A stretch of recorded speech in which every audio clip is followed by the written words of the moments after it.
একবার হিজরত নয়, দুইবার হিজরত নয়, বিশ্বনবী মুহাম্মদুর রাসূলুল্লাহ সাল্লাল্লাহু আলাইহি সাল্লাম মদিনায় হিজরত করার চিন্তা করছেন, ভাবছেন। এমন পরিস্থিতিতে হঠাৎ করে মক্কার যে সমস্ত আহলে কিতাবী, যারা ইহুদি ছিলেন, যারা আসমানি গ্রন্থের পণ্ডিত ছিলেন, বুদ্ধিজীবী, সকলেই একত্রিত হয়েছে। একত্রিত হয়ে বললো, মুহাম্মদ অনেক মানুষকে তো মুসলমান বানায় ফেলাইছে, চলো মুহাম্মদকে এমন কিছু প্রশ্ন করব। আমরা জানি মুহাম্মদ উম্মি, সে প্রাতিষ্ঠানিক শিক্ষায় শিক্ষিত নয় এবং কোন ব্যক্তির শিক্ষায়ও শিক্ষিত নয়। মুহাম্মদ উম্মি, সে কিছুই জানবে না। মুহাম্মদকে এমন কিছু কঠিন প্রশ্ন করা হোক, যে প্রশ্নগুলা যদি উত্তর তো দিতে পারবে না, আমরা তাকে বলবো, তুমি যদি এই প্রশ্নের উত্তর দিতে পারো তাহলে আমরা সবাই মুসলমান হয়ে যাব। বিশ্বনবী মুহাম্মদুর রাসূলুল্লাহ সাল্লাল্লাহু আলাইহি সাল্লামের কাছে আয়েশা তারা তিনটা প্রশ্ন ছুড়ে দিল। এক নম্বর প্রশ্ন, হে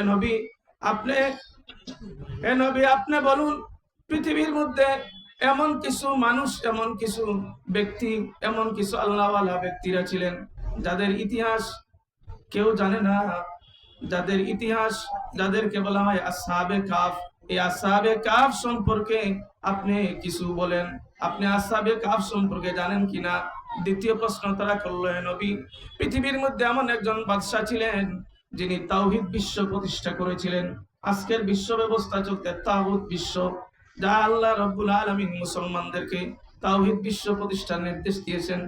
তাওহীদ বিশ্ব প্রতিষ্ঠা করেছিলেন এমন একজন বাদশা যিনি কোথাও যুদ্ধ করেন নাই, বিনা যুদ্ধে সমস্ত পৃথিবীটাকে তাওহীদ বিশ্ব বানিয়েছিলেন। ওই বাদশার ইতিহাস আপনি একটু বলুন।